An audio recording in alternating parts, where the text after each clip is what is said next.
Hey folks, you're Absolute Packer podcast initiating in 5, 4, 3, 2, 1.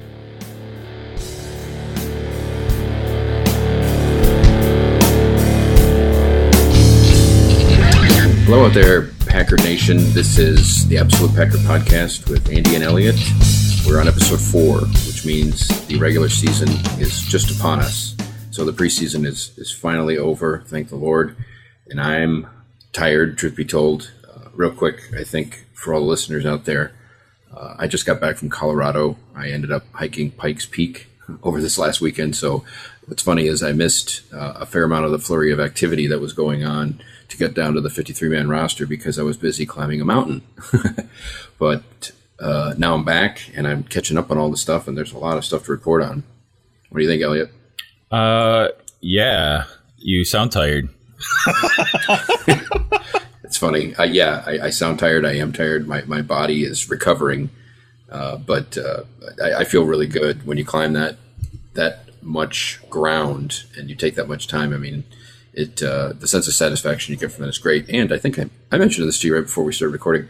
I ran into probably 3 Packer fans on the way up the mountain. So even you can't escape Green Bay even when you're going up a mountain into desolate territory. No doubt.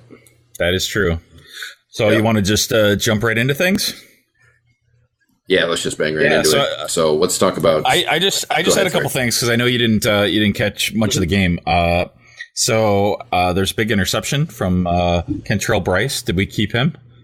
I don't believe we did actually. And I'm gonna have to search on the fly on some of these. I don't think that's he did. cool. And I feel like Ty Montgomery looked better. Those are my main. And I had a note about Jamal Williams, but I don't remember why. I didn't put why.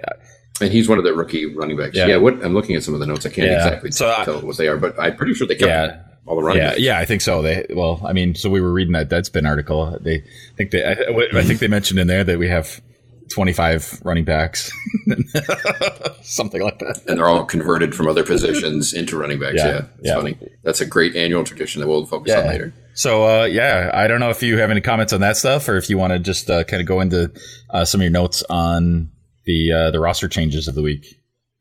Yeah, truth be told, I think most people know out there that the 4th preseason game means nil. It's you rest all your starters, the backups play the whole game.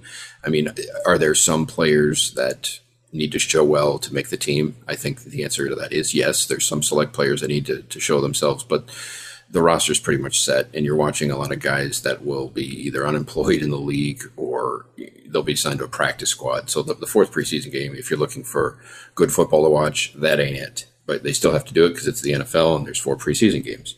So to your point, I didn't see it, watch it or anything because I was doing other things. But the more important thing I think is what happened after, and that's the 53-man roster. And there was a flurry of activity, man. When I woke up on Saturday, that was the day we climbed the mountain. I got back and I kind of laid down and I was trying to go to sleep, but I was still amped up. And then I looked at my phone and I had a ton of notifications. I'm going, holy cow, look at all this activity. A lot of things happened. And a lot of the things that happened were very un-Ted Thompson-like in a good way. He signed 2 players, 2 outside linebackers from different teams. Ahmad Brooks, who we'll talk about right now, that was a name that came up, I think, during the week because he got cut by the 49ers, and he was still a decent player. He's a little bit older. He's 33 years old.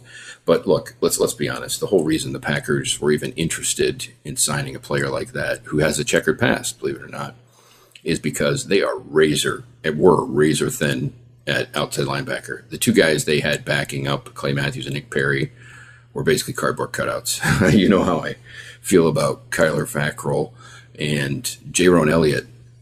They weren't even guys. They weren't doing anything. And so I'm sure Ted looked at that and they didn't do anything in the preseason and went, goodness, we need to shore this up. And I think what we're seeing here is the new Ted, where he's actually signing some other free agents, not big names, but names nonetheless, because there was a glaring hole and he filled it with a player from a different team, which in the past he would never do. So I think it's awesome. Golf I think it's great. Yeah, I mean, it was a 1-year deal. I think the salary, considering was for Ted's purposes, was pretty big. I think it was $5 million a year, which is that's cheap relatively speaking. But for Ted to sign from another team, that's a lot of money. So maybe Ted's turning over a new leaf. Who knows? I don't know. I think they had two, right? Yes, the other one they signed was actually he was released by let me see what was his name, Chris Odom from the Falcons. So he's another outside linebacker. He's more of a, I guess, since he got cut by the Falcons, let's say he's more of a fringe player because that's the other thing. If a team cuts a guy, there's a reason he gets cut. Typically, it's not to let another team get a good player. It's because he wasn't good enough to play. But sometimes you have a lot of you have a lot of bodies at a good position. The Falcons might have had a lot of really good players at outside linebacker. So I don't know a whole lot about Chris Odom, but I know that he and Ahmad Brooks will definitely help because Kyler Fackrell and Jayrone Elliott weren't going to do squat.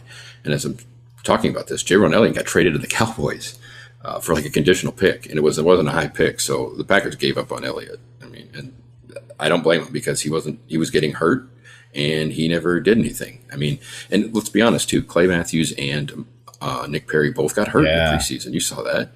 And I mean, if you had to have the guys behind him start, it's going to be a long day. Nothing. I mean, the defense would have slid back precipitously, and that was a problem that they couldn't ignore. So those were the two big roster transactions in terms of the cut downs that I noticed.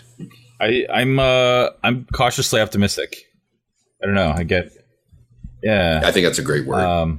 It's because Brooks is 33, but he's better than what they had. If he stays healthy, he's still better than those guys. I don't think he's going to come in and be an all-world beater, but he's better than what they had, and so I'll give him credit for that. Yeah. So, let's see. Oh, Lane Taylor. Yeah, that's the next item we have on here. So, Lane Taylor his story is really interesting. Just for a real quick background on him, for those who don't know him that well, he was the guy who took the place of Josh Sitton when they cut Josh Sitton out of the blue last year, who was an all-pro left guard.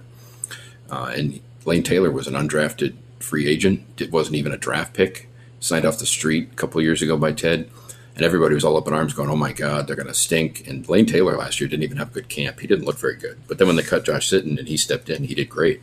Was he a Pro Bowler? No. Was he solid? Yes. And so he got signed to a contract extension, I think, just today. And the terms are real team friendly, 3-year deal, about $15 million, I think. And, like I said, he's not a world beater, but he was pretty darn solid. And I think he realized last year when they cut Sitton that, they're like, hey, it's up to you now, So good on him. And it's good for the team, obviously, because they didn't have to break the bank. And he's a good dude. I think he played at Oklahoma State. Real soft, kind of just goes about his business, soft-spoken, I should say. Not soft. But that was a good piece of news because you want to have as many of your good to decent players, in general, locked up to contracts on any position on the offensive line. That's good. So I think that's another really good thing that happened. So there was a flurry of activity in many good ways. I don't know how much you know about some of the other happenings and some of the cuts. There was one cut that I'm sure some Packer fans were probably like, oh, why did you let him go? And that was Taysom Hill, that quarterback. But they were talking about the hope was that he'd be on the practice squad, right? Well, he already got claimed. I missed that. Okay. So, and that's part of the, the risk. If you expose a guy to waivers, he could get claimed. But look, he was a nice story, but he was playing against second, third, and fourth stringers. Yeah. Just because you got to temper the enthusiasm. Did he have talent? Yes. Was he better than Joe Callahan? Yes. Could he be a starter? Doubtful. No. That's just my own thing. So, and the Saints actually claimed another guy, that McCaffrey, the wide receiver, the white wide receiver. They claimed him too. So they claimed two of these guys. And again, they looked decent in the preseason, but they're playing scrubs. I mean, you got to, when you see these guys compete against first stringers, they usually disappear. That's the reason why they don't make the team. Yeah. Yeah.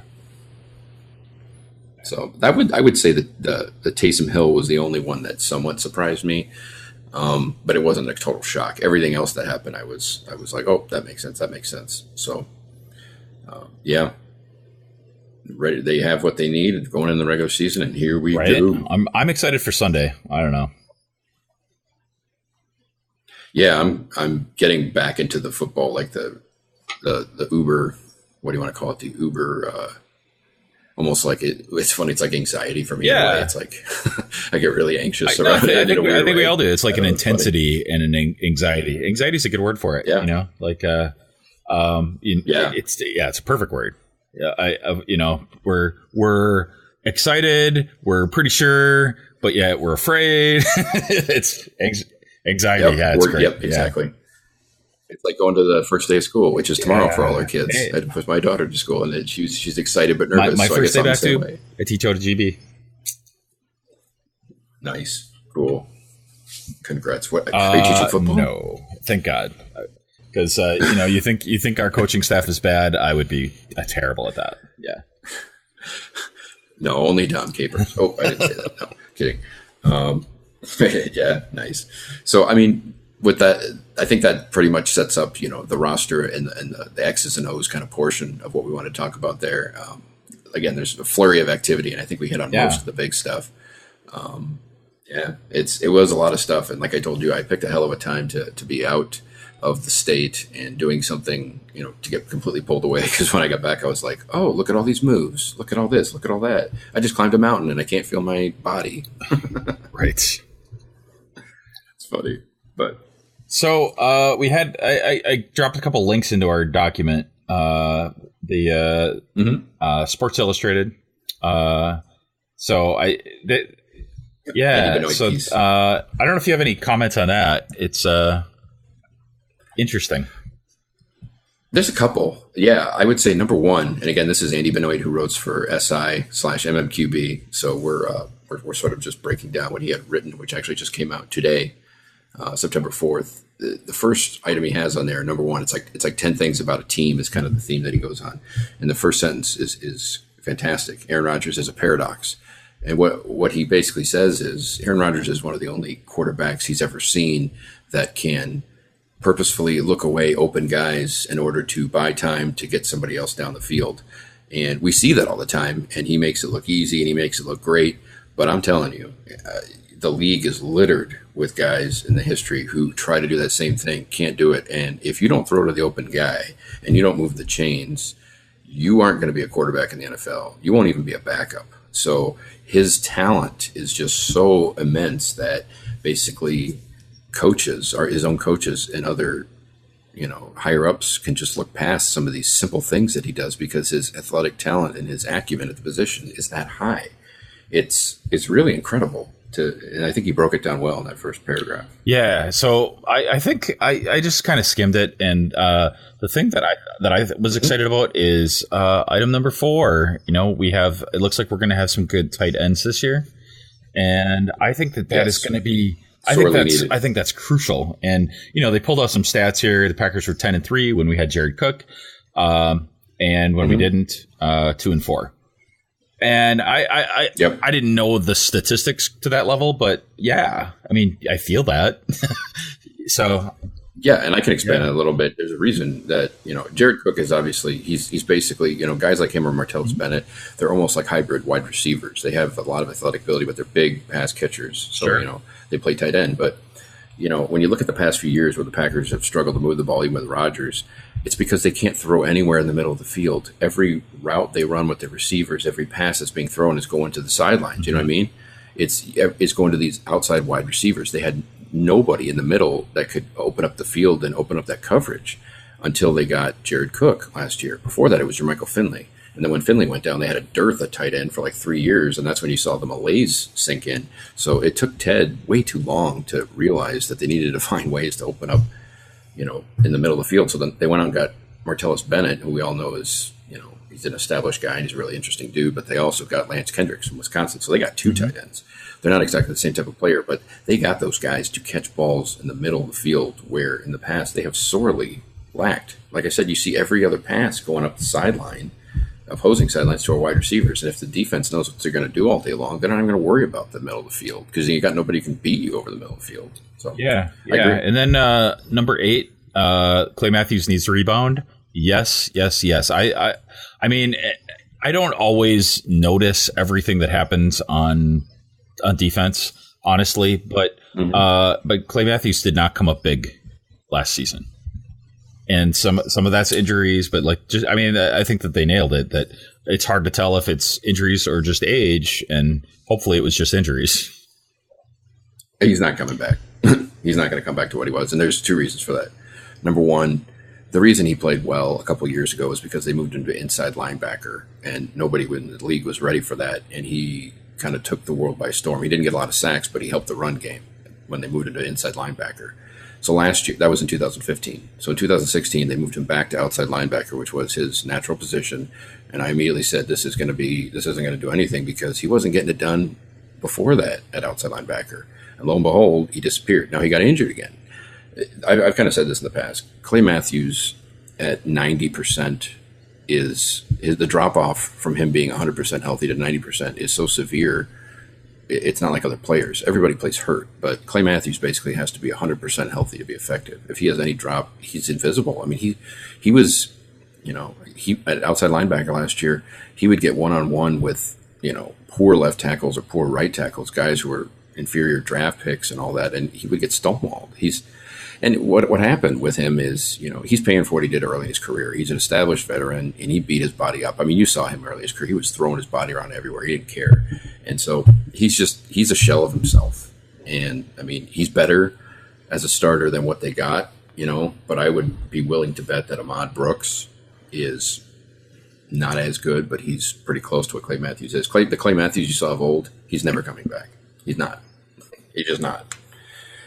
So, all right. So not obviously my yeah. So I mean, I think you're a little bit harsher than I am on that, but I mean, but I'm afraid you might be right. So no argument there. And Nick Perry's he's good, but Nick Perry they got forced into paying him that big contract because they had no other options. I think Nick Perry's a nice player, but I think Clay Matthews is better than Nick Perry, and that kind of tells you all you need to know. Those two guys are decent. Mm-hmm.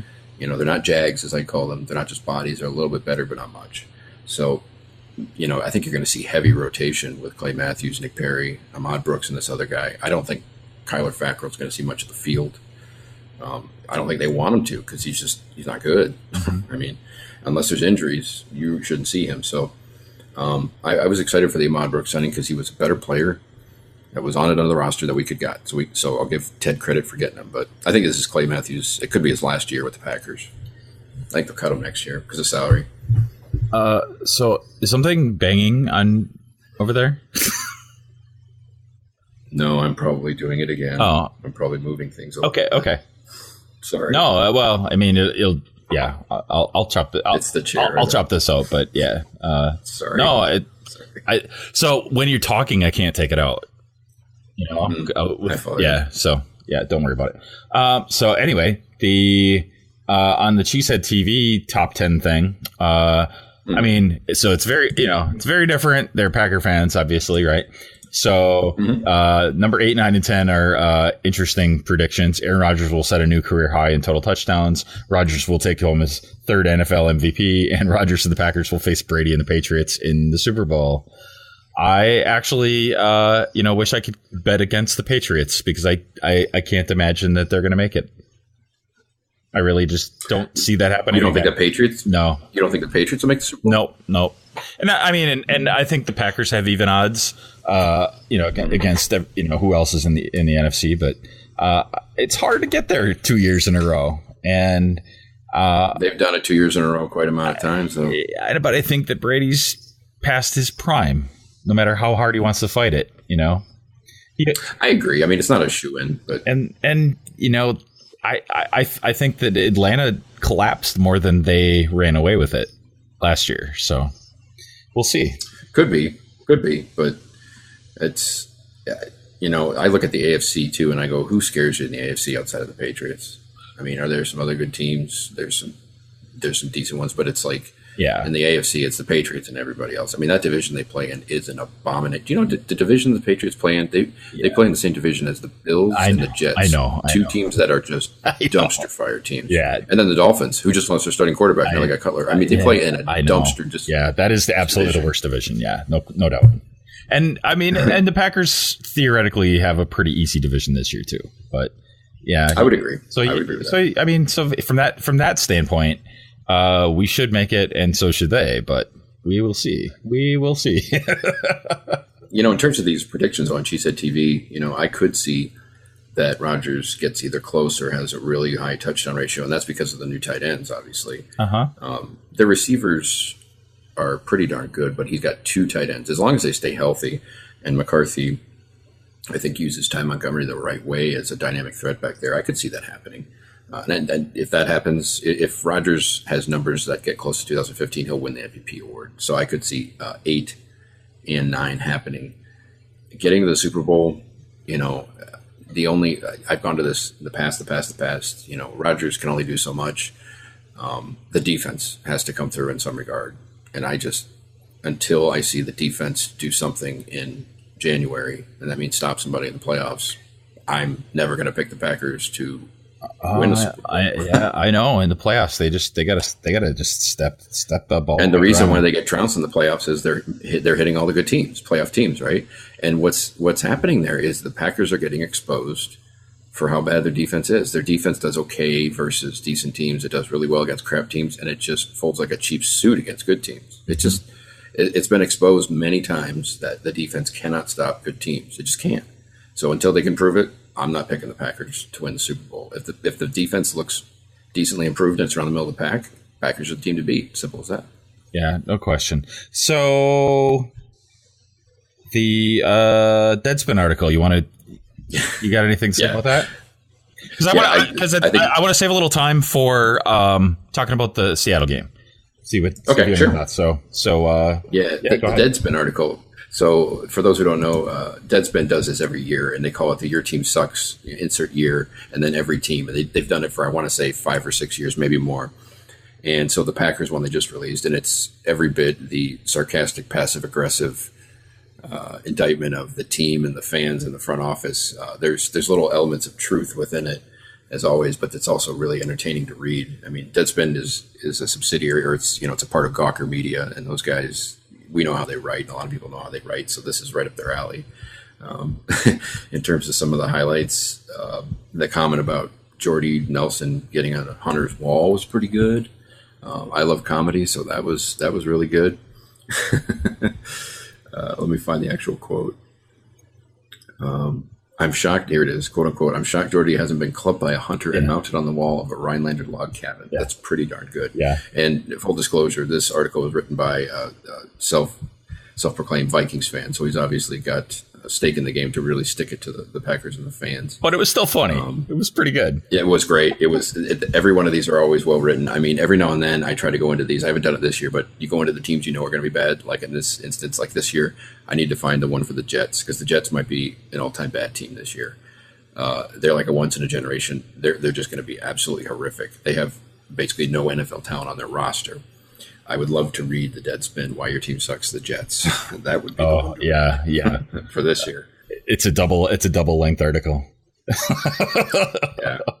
So I love how they bullet point everything out, and then it's great. It's great. Really go on. And there's elements of truth. I'm gonna try to make sure that in our notes I'll put links to those in the show notes. Some people may not know Deadspin that well, or just read this article. This is definitely worth it because it's tongue in cheek. You have to be able to take a joke, and there's a little elements of truth throughout the entire article. Yeah. So Seattle, you want to talk about the game coming up? Yeah. Actually, the timing on that is good too, because I had forgotten. I can't remember exactly what day this happened. It was when I was in Colorado preparing to go climb Pikes Peak. It might have been the day of or the day before, but Seattle actually traded to get another defensive lineman. I can't remember which team, but they traded and got it was the Jets, actually. The Jets had like one good player, and they ended up trading him because they're trying to tank. Right. So the Jets front seven, the Seattle Seahawks, their defensive line is scary, very scary. It's the best in the NFL. So it's good that our entire offensive line is intact, and we got some decent backup now because they are going to be going after Rodgers. And Seattle this year, they have Eddie Lacy, as we know, and from what I understand, he hasn't had a very good camp, and some people are questioning if he's even a fit for their scheme. Russell Wilson might be the most underrated player in the NFL. I don't care what people say. He's not the most fantastic thing ever, but he needs to stop being underrated. He's a really great player. He just happens to be a short quarterback. That's it. Fantastic athlete, great arm, great touch, can run. They don't have much for an offensive line. That's been their Achilles heel. So, I mean, the one saving grace is we're playing them at home at Lambeau. I think it's going to be a really good game. I don't think it's a walk in the park at all. I think, both teams are actually, when you look at the collective team on the whole, I think they're pretty evenly matched. I think the Packers have a better offense. I think Seattle has I don't want to say significantly, but appreciably better defense. I mean, they're stacked. As you know, in the past they've had an all-world defense. I don't know if it's all-world now, but it's still pretty darn good. So, yeah, it should be a darn good game. I think the Packers have a really good chance to win because it's at home, but I could see it seesawing back and forth. And Vegas agrees with you. So the Packers are 3-point favorites. Which basically means they're getting the points because they're at home. Yep, exactly. Otherwise, it's a push. Yeah. So, and I think we all know that. And I think that's what we're all expecting is, I don't know. To me, like I look at the schedule, that's the game of the year. I mean, not knowing anything else about the season yet, right? And it's the first game of the year, right? Mm-hmm. The one thing Seattle hasn't had to do yet since we played them with Aaron Rodgers is they haven't had to defend the kind of tight ends we have over the middle of the field. So that will be a new wrinkle that could really help us. And it helps that it happens early in the year when there won't be film for other teams to look at. There's no film on how they're going to use Martellus Bennett or how they're going to use Eric Kendricks or even Montgomery. So you'd think, and see, here's the thing. In the past, the Packers need to get home field advantage in the playoffs. They need to get the road to the Super Bowl. The NFC comes through Lambeau. So if you lose this game, is it the end of the world? No, but they need to beat them because Seattle could be a team at the end that you don't want to lose in tiebreaker where you got to go to frickin' Seattle in the NFC Championship game again. They need to get some home playoff games, and it's been years since they've done it. That's why these first two games are crucial. Like winning both of these is like I cannot even say how big that is. Yeah, and they play Atlanta in the second game, right? Yeah, at Atlanta. Yeah. So I mean, I could see him. I could see him going 2-0. I could see him going 1-1. I could see him going 0-2. I'm not kidding. And the reason I don't know is because of our defense. I'm confident in our offense. I just don't know our defense. I just don't know. Hey, we all feel that way. So I don't know if you have anything else to wrap up with. We can kind of call it done. But do you want to do another recording prior to the Seattle game and go more in depth, or do you want to wait till after the game? I think it'd probably be good to wait till after because it's going to be pretty quiet, for lack of a better term, until then. But then there'll be a lot to talk about after that game, without question. Okay, and you and I are both going. Yay! Yep. That would be quite an atmosphere. Yeah, sure. I can't wait. I'm actually going to go to the concert thing on Saturday night too. I think. I don't know. Oh, that's right. Is that on Oneida or where is that? I don't know exactly. Yeah, I would go to. It's like the kickoff concert thing. Yeah. Okay. Yeah. Cool. We'll see. Nice. I don't know. So yeah, I think that we can probably save until after that game. So now it's going to be a little lull, but then it's going to lead up. Once the weekend starts to come, once it gets to Thursday and Friday to Saturday, it's Green Bay. Wisconsin. Right. We're going to feel everything ramp up around the town, and even me included for sure. Yeah. Thanks for giving me a ticket. Yeah. So I actually feel like it's been a little bit subdued. I tend to agree with you. I was kind of thinking about that, and I was like, it doesn't. And you know what? I think the reason for that is a lot of what I've gotten back to. The Packers fans in general, I think, know how good Aaron Rodgers is. They know how good the team should be, but they're looking at the history and what they've shown. What's their their resume, and the resume has said, look. I'm going to call it what it is. Anything short of an NFC Championship game this year is a failure. It's a big failure because. Right. They made it last year. They got housed. They have to at least get back. And so it's almost like the regular season is window dressing because a lot of people know that Aaron Rodgers is great. The offense is going to be good. I don't think anybody has they know what the defense is. The defense has been junk. And so it's going to have to be a show me thing. I think that's a huge part of it. It's basically some entitlement from the fans and myself included a little bit where, they're like, that's all great. We know how good they are, but look at them in the past. They do well in the regular season and they get housed in the playoffs. So I think that's part of the thing. That's the whole thing. Yeah, it's kind of sad, but I mean, we could be Browns or Jets fans, but hey, but Trader Ted, he went out there and did some stuff, baby. Well, you know what? We're not in a rebuilding year, so that we're Rodgers. It doesn't exist. We have expectations, so and he's going to get a huge contract, so we gotta get some. Could happen very soon. They're going to back up the Brinks truck. I saw somewhere that it's entirely possible Aaron Rodgers might be the first $200 million NFL player. I think that's actually like the expectation now that it'll be $200 million. Yeah, think about that. I mean, we're talking upwards of $70 million guaranteed and potentially $30+ million per year. So we will see if we're up to it, but I would like to record the night of the game. Okay. If we can handle that and then get it, get it so that it's out by Monday morning. Yeah. So I'm good with that. So that's my goal. It will remain to be seen if we can get that going. But I'd like that to kind of be our release cadence. So I hear you. You'll be amped so, up and fresh, and everything will be in your mind for sure. Yeah, and I think that anybody who is listening, I think that the regularity, I think is kind of crucial. That's true. That's a good point. The cadence. Yeah. So then, my last thing that I wanted to throw in there is that I would love it if anybody who wants to would call in. So that we can, especially after the game. So I know that might be tight depending on how we record, but if anybody has any predictions before the game, I think that might be fun. Or thoughts afterwards, or wherever that, if they want to have comments on the season, really any aspect. So the number for that, you can call, leave a voicemail, 508-535-5468. I'll put that in the show notes as well. That's all I got. You got anything else? I think we covered it, baby. Go Pack Go. Yeah, go Pack Go.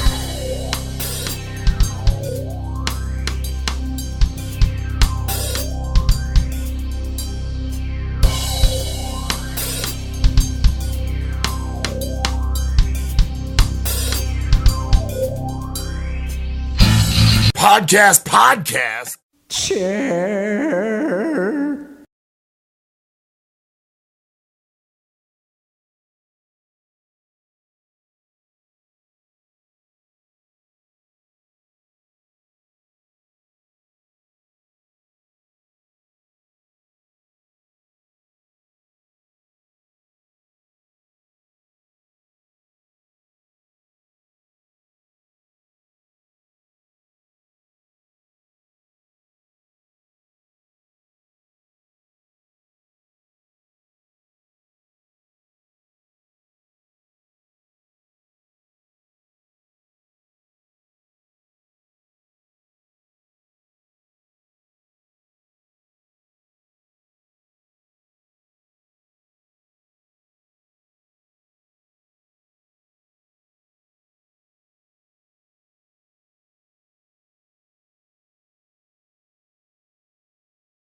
I know, right?